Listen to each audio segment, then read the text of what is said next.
বলো রে বল, বলো রে বল, বলো রে বল, বলো রে বল।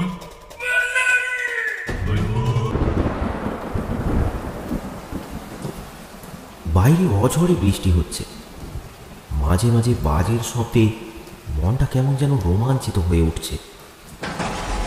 বিদ্যুতের ঝলকানিতে বিদায় নিচ্ছে অন্ধকার। বেশ উপভোগ্য আবহাওয়া,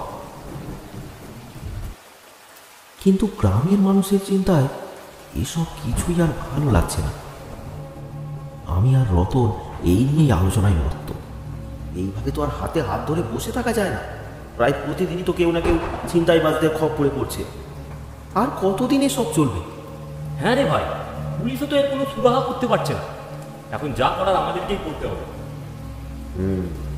এখন কালুদার বিলাসদার উপরই ভরসা। গত 1 মাস ধরে আমাদের চণ্ডীপুর গ্রামে ছিনতাইবাজদের রমরমা চলছে।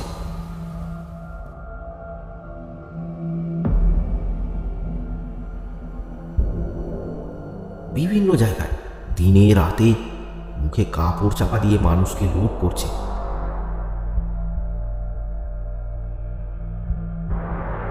তার সাথে কম বেশি জখমও কাউকে কাউকে হতে হয়েছে।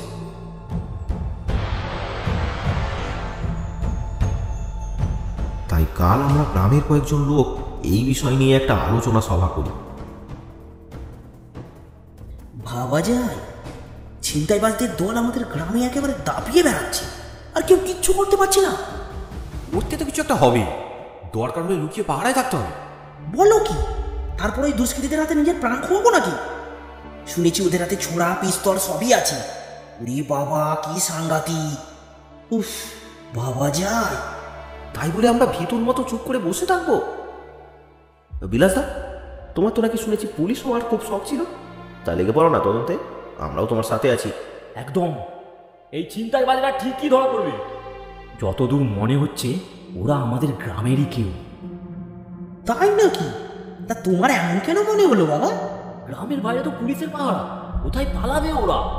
তাছাড়া ওরা চুরি করে যত দ্রুত গায়েব হয়ে যাচ্ছে, তাতে মনে হচ্ছে ওরা চুরি করার পর ফেস বদলে ফেলছে।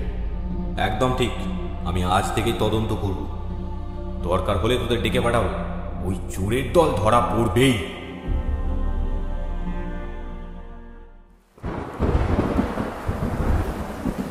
বৃষ্টি এখনো চলছে।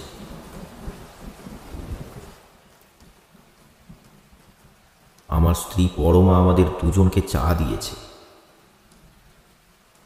চায়ের কাপে সবে চুমুক দিয়েছি, এমন সময় দরজায় ধাক্কা।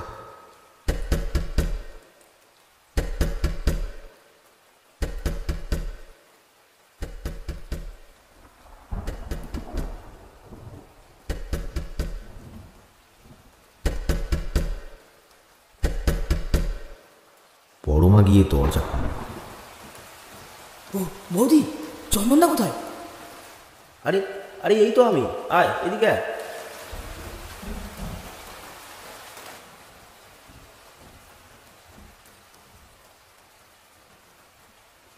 ও, তোমরা দুজনেই আছো দেখছি। একটা খারাপ খবর আছে চন্দনদা। কি বলিস তুই? কি হয়েছে? বিলাসদা আর নেই। তাকে ওই ছিনতাইবাজরা খুন করেছে। বলিস কি? আমরা লাশটাকে ওনার ঘরে এনেছি। ওনার নিজের বলতে তো আর কেউ নেই। দেহ সৎকারের কাজ তো সব আমাদেরকেই দায়িত্ব নিয়ে করতে হবে। হ্যাঁ হ্যাঁ, চলো সবাই। সে তো নিশ্চয়ই। চলো সবাই। হ্যাঁ হ্যাঁ, চলো চলো।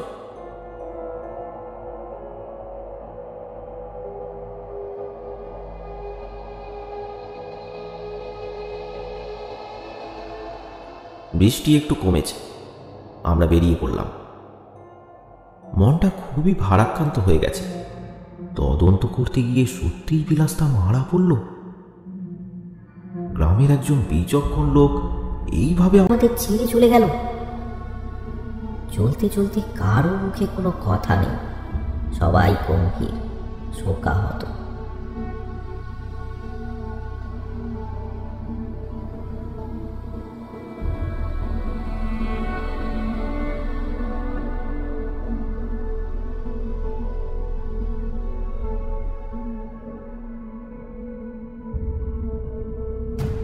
বিলাসদার বাড়ি পৌঁছে দেখি অনেকেই জড়ো হয়েছে, কালুদাও এসেছে। আমি কালুদার কাছে গিয়ে বললাম, এসব কি হচ্ছে কালুদা? এই গ্রাম ছেড়ে তো মনে হচ্ছে এবার চলে যেতে হবে। ছিনতাইকারীদের উচিত শিক্ষা দিতে হবে। বড্ড বার বেড়েছে ওরা। উফ, ভাবা যায়। পুলিশে খবর দেওয়া হয়েছিল? হ্যাঁ, ওরা এসে দেখে গেছে। এখন চলো, যা হওয়ার হয়েছে, মরা পুরানোর ব্যবস্থা করো। আমি আর রানা ব্যবস্থা করছি। হ্যাঁ হ্যাঁ, চলো রতনদা, চলো।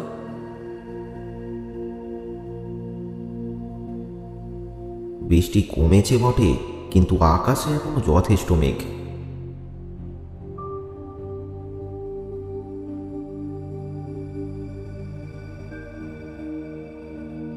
কিছুক্ষণের মধ্যেই সব জোগাড় হয়ে গেল। আমি, রতন, কালুদা আর রানা মড়ায় কাঁধ দিলাম। আরো দুজন পেছনে কুড়ুল ও হ্যারিকে নিয়ে চলেছে। বলো রে হরিবোল, বলো রে হরিবোল, বলো রে হরিবোল, বলো রে হরিবোল, বলো হরি হরিবোল বলতে বলতে আমরা এগিয়ে চলেছি শ্মশানের দিকে। বলো রে হরিবোল, বলো রে হরিবোল, মেঘের অবস্থা ভালো নয়, তাই তাড়াতাড়ি কাজ সারতে হবে। বলো রে হরিবোল, বলো রে হরিবোল, বলো রে হরিবোল, বলো রে হরিবোল, হরিবোল।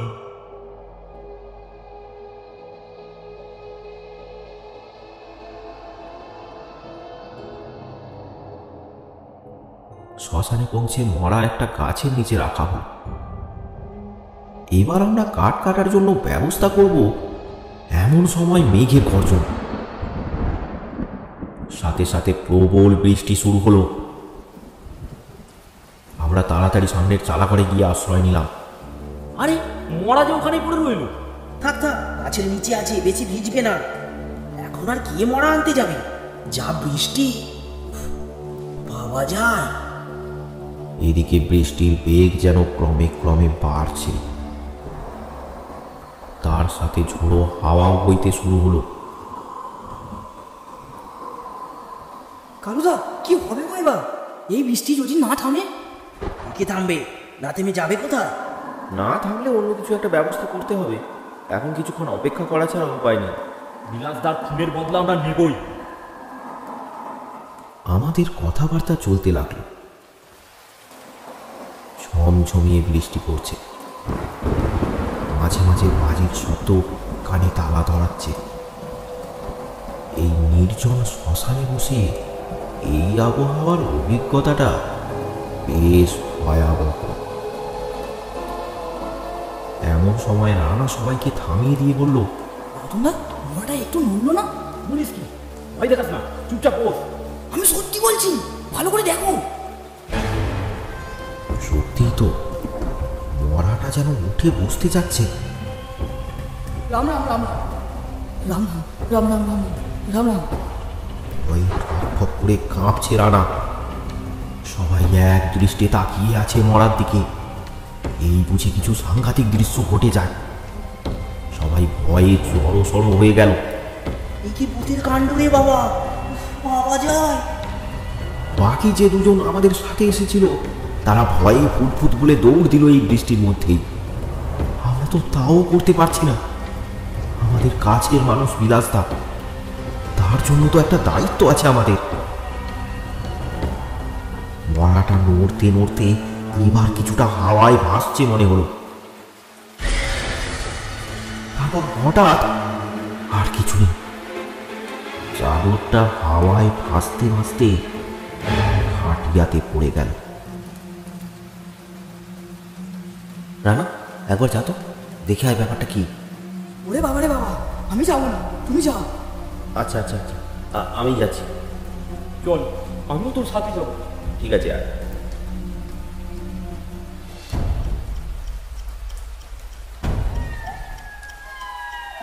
আমরা ভয়ে ভয়ে এগিয়ে চলেছি। বৃষ্টি তার গতি বাড়িয়ে যেন আমাদেরকে ওখানে যেতে বারণ করছে। ভিজতে ভিজতে ভয়ে ভয়ে আমরা চলেছি। একেবারে খাটিয়ার সামনে গিয়ে খাপড়ে হাত দিয়ে দেখি কেউ নেই। কেউ তো নেই। জলজান্ত মরাটা ভ্যানিস হয়ে গেল নাকি? চল ফিরে চল।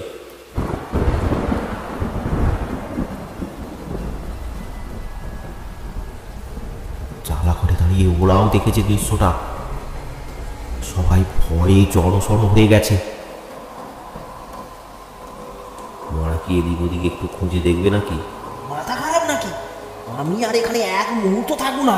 উফ, ভাবা যায়। এমন সময় সবাই শুনলাম চালা ঘরটার উপর দিয়ে কে যেন দুম দুম শব্দ করে হেঁটে চলেছে।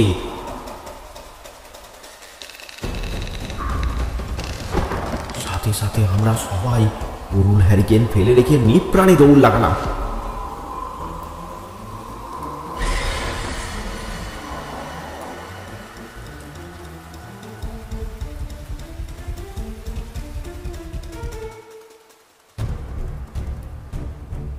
হামলাম একেবারে আমার বাড়ির সামনে গিয়ে। আওয়াজ মরা উঠে পালিয়েছি, এসব কথা কে বিশ্বাস করবে? না করাটাই স্বাভাবিক। তাই কেউ কাউকে কিছু আমরা বলবো না। যা হয়েছে তা এখানেই ভুলে যাও সবাই। হ্যাঁ ঠিক আছে, এখন তাহলে সবাই বাড়ি চলো।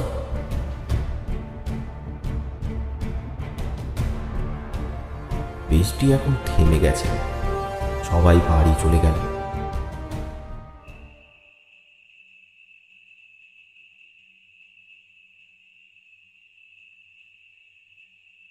আমি দরজায় ধাক্কা দিলাম। বড় মা দরজা খুলে দিল। কি গো, এক্ষুনি হয়ে গেল? হ্যাঁ হয়ে গেল তাড়াতাড়ি। বৃষ্টিতে তো ভিজেই গেছি, তাই জামা কাপড় পাল্টে বিছানায় শুয়ে পড়লাম। বড় মার সাথে আর কোনো কথা বললাম না। মনটা তো খারাপ ছিলই, তার সাথে এই ভয়ঙ্কর আতঙ্ক আমাকে গ্রাস করেছে। কি সব ঘটনা ঘটল আমি কখনো ভাবিনি। এইরকম ভুতুড়ে কাণ্ড আমি জীবনে কোনোদিন প্রত্যক্ষ করব।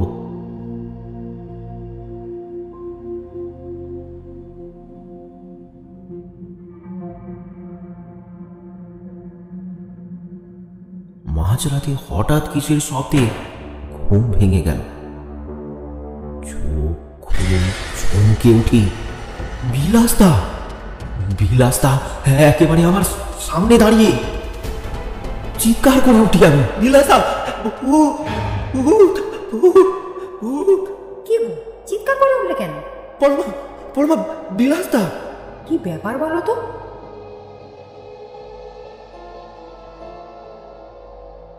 ও বাবা, বলো কি? কিন্তু বিলাসদার খুব তোমাদের কেন ভয় দেখাচ্ছে সেটা বুঝলাম না। সেটাই তো আমিও ভাবছি। বিলাসদা তো আমাকে খুবই ভালোবাসতো। আচ্ছা বাদ দাও সব, এখন ঘুমিয়ে পড়ো, কাল দেখা যাবে। হ্যাঁ ঠিক আছে, কালই দেখা যাবে।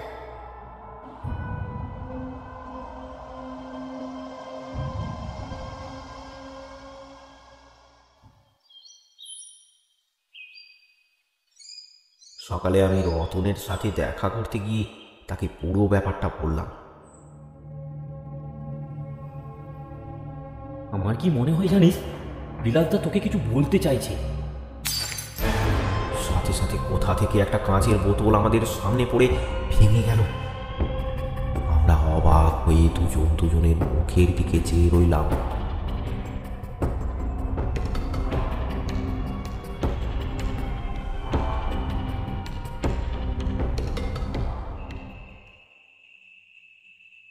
সারাদিন আর কিছু মনে হলো না। সন্ধ্যের সময় কাজ সেরে বাড়ি ফিরছি। এখন ছিনতাইবাজদের ভয়ে সন্ধ্যের পর কেউ আর বাড়ি থেকে বেরোয় না, তাই রাস্তাঘাট একেবারে ফাঁকা। আর আমার কাছে ছিনতাই করার মতো কিছু নেই। তবে ছিনতাইবাজরা এলে ওদের উচিত শিক্ষা দিতে হবে। বিলাসদার প্রাণটা ওরা এইভাবে নিয়ে নিল।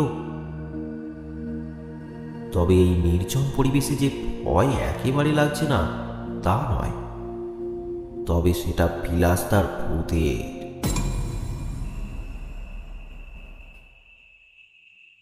চেঁচিয়ে একটানা ডেকে চলেছে।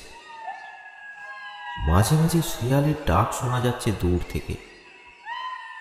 আমি একা হেঁটে চলেছি গ্রামের রাস্তা দিয়ে। নিজের পায়ের শব্দই যেন নিজেকে ভয় ধরিয়ে দিচ্ছে।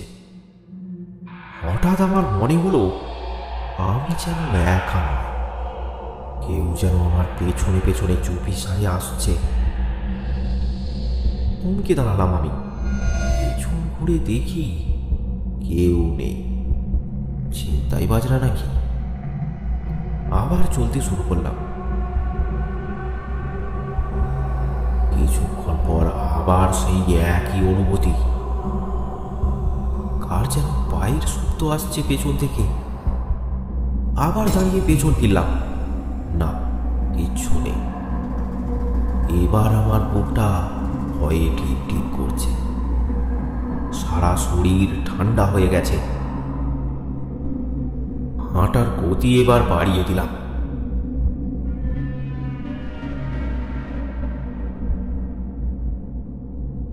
হাঁটার গতি বাড়িয়ে তাড়াতাড়ি ঘরে ফিরলাম।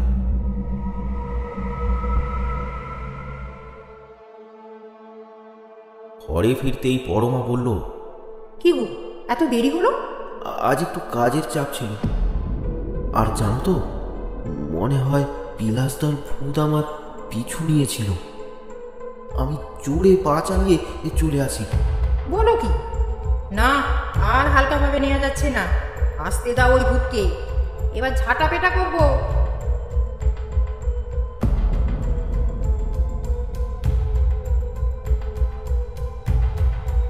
রাতের খাওয়া দাওয়া সেরে বিছানায় সবে শুয়েছি। এদিক ওদিক থেকে জিনিসপত্র পড়ে যাওয়ার শব্দ। চুপচাপ শুয়ে থাকো, দেখো কি হয়। কিন্তু কিছুই হলো না। বেশ কিছুক্ষণ কেটে গেল।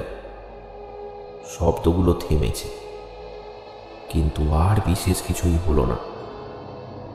আমাদের দুজনের চোখেই আজ ঘুম নেই। আমরা এদিক ওদিক তাকিয়ে তাকিয়ে ভূত খোঁজার চেষ্টা করছি। চোখের পাতাটা সবে একটু বন্ধ করেছি, দরজায় ধাক্কার শব্দ।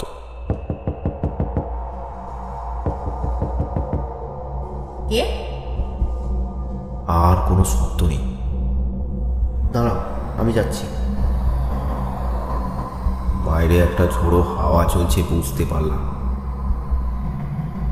দরজা খুলে দেখি বাইরে কেউ নেই।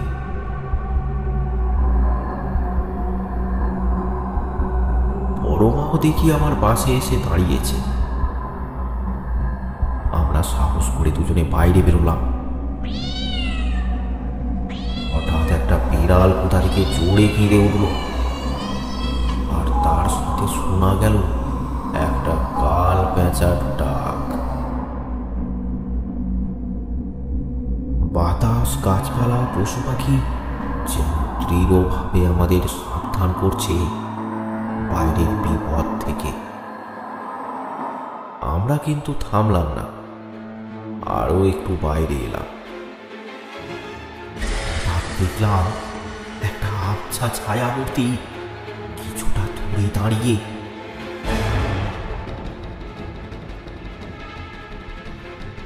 সেটা যখন একেবারে স্পষ্ট হলো, আমরা দুজনেই আটকে উঠলাম। এই যে বিলাসদা। বিলাসদা, তুমি তুমি কেন আমাদের ভয় দেখাচ্ছ? তুমি চাওটা কি? ভয় নেই, ভয় নেই। আমি তোমাদের কোনো ক্ষতি করতে আসিনি। আমি শুধু চন্দনের সাথে কথা বলতে এসেছি। ও ভয় পাচ্ছিল বলে ওর সামনে যেতে পারছিলাম না। কি কথা বলো বিলাসদা? তদন্ত যে শেষ হয়েছে চন্দন, এবার শাস্তি দেওয়ার পালা। কে সেই অপরাধী? আমাকে বলো বিলাসদা। আমি এক্ষুনি পুলিশে জানিয়ে দেবো। তারা নিশ্চয়ই তাকে শাস্তি দেবে। পুলিশ যে ওদের সাথে জড়িত, কে শাস্তি দেবে? এখন যা করার আমাকেই করতে হবে। শুধু তোমাকে জানিয়ে করবো বলে এখনো কিছু করিনি। কে সেই লোক? বলো আমাকে, কার এইরকম অতিক্রম হয়েছে এই গ্রামে? সে আমাদের খুবই ঘনিষ্ঠ একজন। ব্যাপারটা আমাকে একটু খুলে বলো তো। আমাদের আলোচনার পরের দিন সে আমায় বলে গ্রামের পুরো মন্দিরের কাছে সে নাকি ছিনতাইবাজের খবর পেয়েছে, তাই আমাকে নিয়ে সে সেখানে যেতে চায়। তারপর সেখানে আমাকে নিয়ে গিয়ে সে আমায় খুন করে।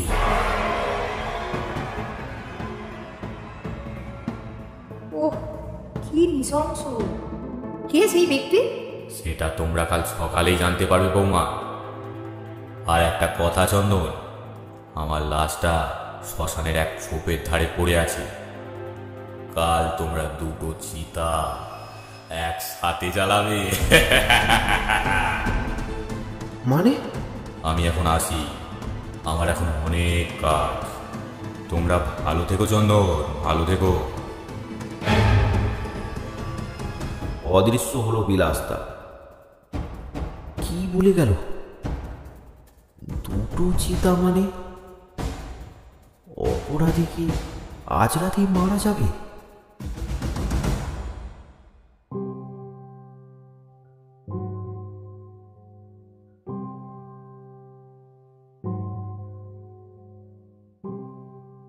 সারা রাত আর ঘুমাতে পারলাম না।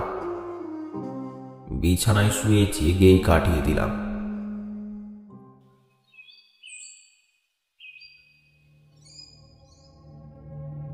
সকালে আমি আর পরমা কৌতূহলী হয়ে অপেক্ষা করছি বাড়ির বাইরে। কি মনে হয় গো, কে হতে পারে? কি করে বলি, দেখাই যাক না। এমন সময় রতন এসে হাজির। চন্দন, শুনেছিস কিছু? না তো, কি হয়েছে? কালুদা মারা গেছে। শুনে আমি আর পরমা আঁতকে উঠলাম। বিছানায় শুয়েছিল, কে যেন তাকে গলা টিপে খুন করেছে। চোখটুকু একেবারে ঠিকরে বাইরে বেরিয়ে এসেছে। এসব কি হচ্ছে আমাদের গ্রামে? রতন, কাল রাতে বিলাসদার সাথে আমার কথা হয়েছে। তাই নাকি? কি বললো বিলাসদা? তাকে যে খুন করেছে তাকে বিলাসদা নিজের হাতে শাস্তি দেবে, আর গ্রাম থেকে ছিনতাইকারীদের উৎখাত করবে। মানে? তার মানে ওই ছিনতাইকারীদের মূল ওই কালুদা? ছি ছি ছি ছি, এই লোকটাকে এতদিন আমরা এত সম্মান দিয়েছি। ওর তো টাকার অভাব নেই, তার লোক পোষা আর পুলিশের মুখ বন্ধ করা এসব কিছুই মুশকিল কাজ না। ও, তাই এতদিন পুলিশও কিছু করেনি। তোমরা যাও না, ওর ঘর খুঁজে দেখো, কিছু চুরির মাল পাওয়া যায় কিনা। হ্যাঁ, ঠিকই বলেছ, পুলিশে খবর দেওয়ার কোনো দরকার নেই।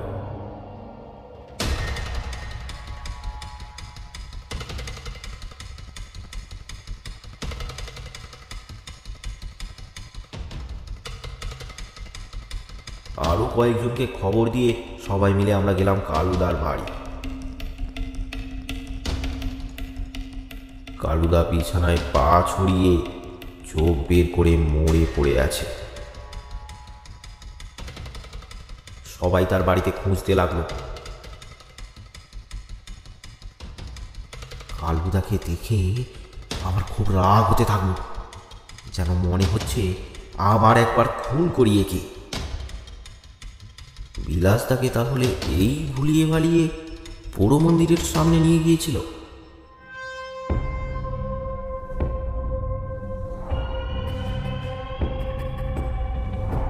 আরে বিলাসদা, একটা খবর আছে, এদিকে এসো। হ্যাঁ কালু, বলো কি খবর? আমি খবর পেয়েছি, আজ সন্ধ্যায় ওই ছিনতাইবাজরা পুরো মন্দিরের সামনে একটা ব্যবসায়ীর উপর হামলা করবে। ভাবা যায়? তাই? কিন্তু তুমি কিভাবে খবরটা পেলে? ও আমি শুনেছি, ব্যবসায়ীটা যে ওই রাস্তা দিয়ে আসবে সেটা আমি জানি, তাই আমারও মনে হচ্ছে খবরটা সত্যি। চলো, সন্ধে হতে তো আর বেশি বাকি নেই। দাঁড়াও, ঘর থেকে কিছু অস্ত্র তো আনতে দাও, হামলা হলে নিজের আত্মরক্ষা করতে হবে তো। আরে ছাড়ো তো, এই দেখো আমার কাছে একটা ছোড়া, এতেই হবে।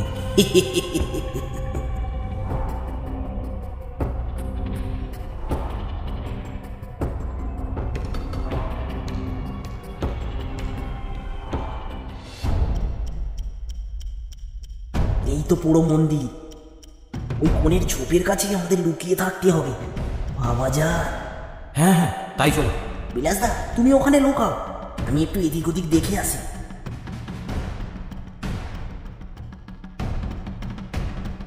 আরে এরা কারা আমার দিকে এগিয়ে আসছে? প্রত্যেকের মুখে কালো কাপড় বাঁধা। এ কি, এ তো কালু, মুখে কাপড় বেঁধে ছোড়া হাতে নিয়ে আমার দিকে এগিয়ে আসছে। এই কালু, এসব কি হচ্ছে কি? আরে চিন্তাই হচ্ছে, ভাবা যায়।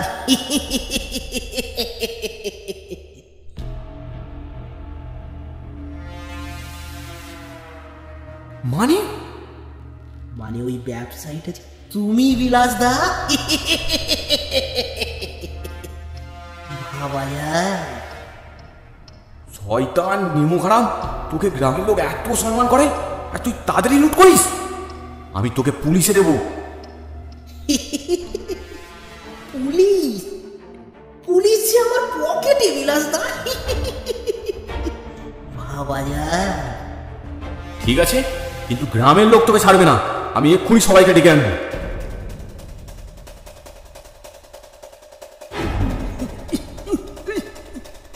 কোথায় পালাবে? তদন্ত করার শখ তোমার, তাই না? যাও যাও, এবার উপরে গিয়ে তদন্ত করবে।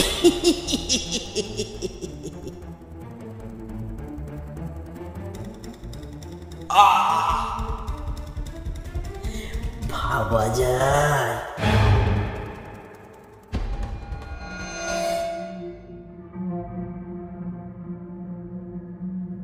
হ্যাঁ, সবই পাওয়া গেল কালুর ঘর থেকে। বিলাসদার তদন্ত আজ সফল। গ্রামের লোক খুব খুশি হলো তাদের সব হারানো জিনিসপত্র ফিরে পেয়ে। শুধু মানুষটাই আর নেই। জীবন দিয়ে গ্রামটাকে বাঁচিয়ে গেল বিলাসদা।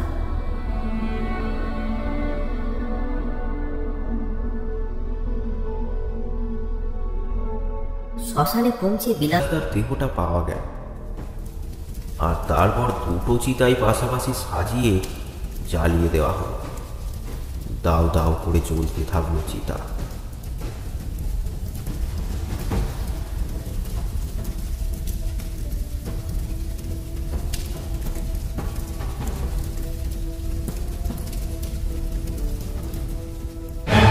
দুষ্কর্মের ফল কত ভয়ানক, ভাবা যায়।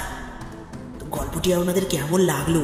যদি ভালো লাগে লাইক কমেন্ট শেয়ার করবেন, আর কমেন্ট করে জানাতে ভুলবেন না গল্পটা আপনাদের কেমন লেগেছে।